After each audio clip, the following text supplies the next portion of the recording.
Bahkan laga lawan Bahrain ini jadi debut internasional pertama buat 8 dari 11 pemain yang ada di starting lineup itu. Jadi karena ada dualisme tersebut, semuanya itu emang ada dua. Federasinya ada dua, yaitu PSSI dan KPSI.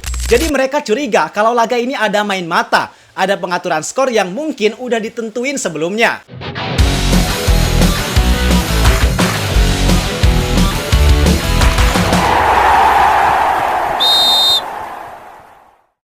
Halo semuanya, selamat datang di Zidane Fatoni. Jadi bertepatan dengan momen kualifikasi Piala Dunia 2026 yang lagi hype banget, dan salah satu lawan timnas Indonesia di kualifikasi Pildun sekarang adalah melawan Bahrain. Hampir semua dari kita kayaknya pernah dengar sejarah kelam kekalahan 10-0 atas Bahrain, yang mana kekalahan itu juga jadi kekalahan terbesar bagi timnas Indonesia sepanjang sejarah. Dan sebagian dari kalian mungkin ada yang nonton pertandingan itu di TV secara langsung, ada yang ingat, ada yang lupa, bahkan ada yang cuma denger hasilnya doang tapi gak nonton. Tapi pada intinya di video kali ini gua bakal ngajak kalian buat menyelami sejarah. Kita balik lagi ke masa lalu. Sebenarnya gimana sih kejadian 10-0 itu bisa terjadi? Apa aja penyebab dan faktornya sampai-sampai timnas Indonesia bisa kalah sebegitu besarnya? Karena faktanya skuad Indonesia saat itu ternyata bermasalah. Bahkan laga ini juga sampai diusut oleh FIFA karena tercium seperti ada pengaturan skor demi membantu Bahrain lolos ke fase selanjutnya. Sebenarnya kalau ini diceritain miris banget sih. Tapi kalau kalian mau tahu langsung aja kita bahas. Biar gak gitu-gitu doang, tahu sepak bola. Jadi pertandingan tersebut terjadi pada tanggal 29 Februari 2012 bertempat di Bahrain National Stadium. Saat itu timnas Indonesia datang sebagai tamu untuk melaksanakan laga terakhir kualifikasi untuk ajang Piala Dunia 2014. Saat itu timnas Indonesia dilatih oleh pelatih lokal yaitu Aji Santoso dan hanya membawa 18 pemain. Plus pemain-pemain itu juga bukan pemain terbaik dan berpengalaman yang biasanya main di timnas Indonesia. Ini gue tunjukin ke kalian starting 11 timnas Indonesia di laga melawan Bahrain itu. Dan seperti yang kalian lihat, nama-nama di sini tentu bukan nama pemain terbaik Indonesia. Cuman Irfan Bahdim, Ferdinand Sinaga, dan Diego Misal sebagai pemain naturalisasi saat itu yang kayaknya emang jadi andalan utama. Sedangkan pemain lainnya ini bener-bener minim banget jam terbang di timnas. Bahkan laga lawan Bahrain ini jadi debut internasional pertama buat 8 dari 11 pemain yang ada di starting lineup itu. Cuman Syamsiddar, Irfan Bahdim, dan Ferdinand Sinaga doang yang sebelumnya udah punya caps bareng timnas Indonesia. Dan pemain dengan caps terbanyak di squad ini juga cuman bermodal 12 caps. Jadi kualitas pemain timnas Indonesia saat itu emang bener-bener kurang. Selain kurang yaitu tadi minim banget jam terbang. Nah pasti kalian juga ada yang bertanya, kenapa kok timnas Indonesia gak diperkuat sama kekuatan terbaiknya?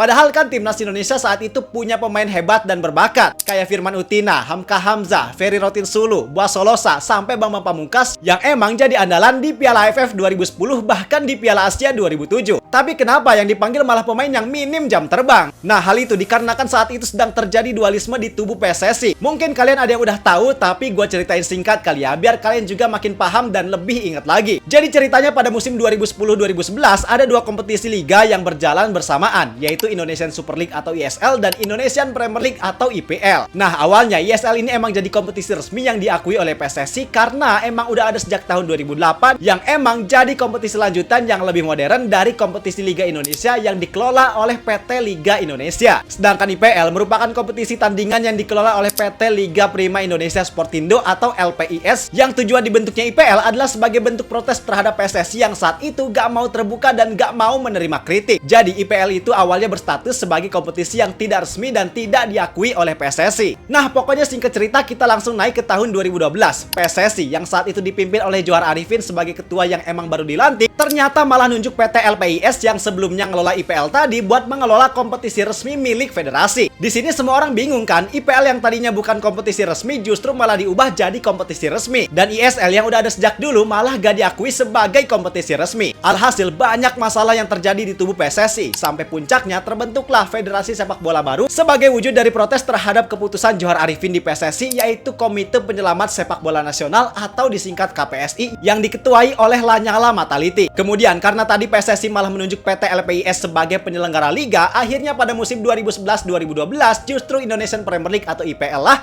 yang malah diakui sebagai kompetisi resmi oleh PSSI. Sedangkan ISL saat itu diurus oleh federasi bernama KPSI yang baru tadi. Dan emang tujuan mereka mertahanin ISL karena pengen menandingi PSSI. Nah dikarenakan dualisme tersebut, klub-klub juga otomatis jadi terpecah belah. mereka ya pada bingung buat ikut kompetisi yang mana. Tapi rata-rata klub besar kayak Persib, Sriwijaya, Persipura, dan lain-lain itu lebih milih buat tetap bertahan di ISL. Sedangkan IPL itu cuma diikutin sama 12 klub, yaitu Semen Padang, Persebaya, Arema, Persibo, Persiba Bantul, PSM, Persiraja, Persema, Persija, Persijap, Bontang FC, dan PSMS Medan. Yang rata-rata 12 klub itu emang bukan klub besar dan gak banyak dihuni sama pemain hebat. Jadi karena ada dualisme tersebut, semuanya itu emang ada dua. Federasinya ada dua, yaitu PSSI dan KPSI. Liga domestiknya ada dua, yaitu IPL dan ISL. Bahkan timnasnya juga ada dua, yaitu timnas IPL dan timnas ISL. Nah, balik lagi ke penjelasan tentang kenapa timnas Indonesia saat lawan Bahrain itu pakai pemain seadanya. Alasannya adalah karena saat itu kompetisi yang diakui oleh PSSI adalah IPL,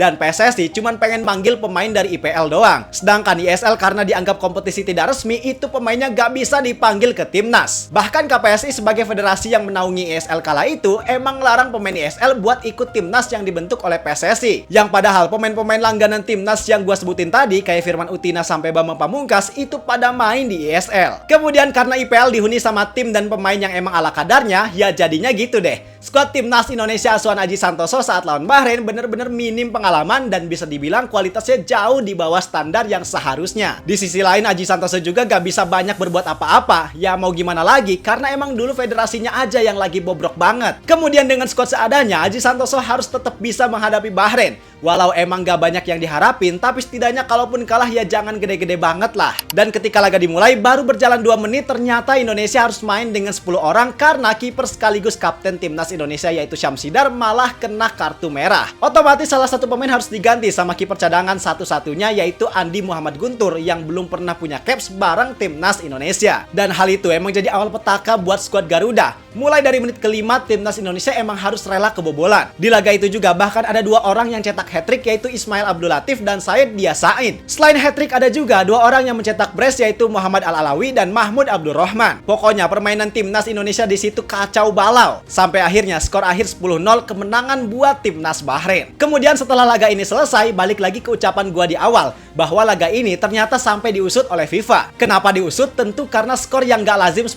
itu. Jadi mereka curiga kalau laga ini ada main mata. Ada pengaturan skor yang mungkin udah ditentuin sebelumnya. Ditambah faktor juga kalau Bahrain di laga melawan Indonesia ini emang lagi butuh kemenangan besar biar bisa lolos ke fase selanjutnya. Jadi ceritanya Bahrain sebelum laga melawan Indonesia punya poin 6. Sedangkan Qatar yang ada di atasnya punya poin 9. Nah, syarat agar Bahrain bisa lolos ke fase selanjutnya adalah harus menang minimal dengan selisih 9 gol atas Indonesia sambil berharap Qatar kalah di laga melawan Iran. Nah, faktor Bahrain yang harus dapat selisih gol 9 atas Indonesia dan ternyata mereka bisa menang 10-0 tentu jadi hal yang gak wajar. Walaupun dalam sepak bola gak ada yang gak mungkin, tapi kalau secara logika it's impossible. Maka dari itu FIFA melakukan investigasi terhadap laga ini. Tapi setelah investigasi selesai, ternyata mereka gak nemuin bukti yang cukup kalau laga ini sudah terjadi match fixing. Alhasil kesimpulannya kekalahan 10-0 Indonesia dari Bahrain emang bener pure karena kalah kualitas. Dan akhirnya walau Bahrain udah menang besar atas Indonesia, tapi mereka tetap gak lolos karena di laga lain Qatar ternyata berhasil nahan imbang Iran. Jadi itu guys cerita sejarah kelam timnas Indonesia melawan Bahrain pada tahun 2012. Yang mana laga itu jadi kekalahan terbesar dan paling memalukan sepanjang sejarah timnas Indonesia. Semoga sejarah kelam itu emang jadi yang terakhir kalinya buat timnas Indonesia. Apalagi dengan kualitas timnas Indonesia yang sekarang, harusnya sejarah kelam kayak tadi gak akan terulang lagi deh. Kecuali kalau emang ada masalah lagi di tubuh PSSI. Karena kalau kayak gitu pasti imbasnya bakal mempengaruhi performa timnas Indonesia. Jadi pada intinya semoga PSSI sehat selalu, bersih, gak ada gonjang-ganjing, dan satu misi buat memajukan sepak bola Indonesia. Oke guys, jadi segitu dulu yang bisa gue ceritain. Terima kasih buat kalian semua. Like video ini kalau kalian suka, subscribe juga. Jangan lupa kalau kalian mau ngikutin gue buat cari tahu berita unik tentang sepak bola. Kata-kata dari video ini, si Eri wataknya jahat, ditambah malah bikin onar. Kalau PSSI bisa sehat, timnas Indonesia pasti bakal bersinar. Sekian dari gua, see you di next video, dan sampai jumpa.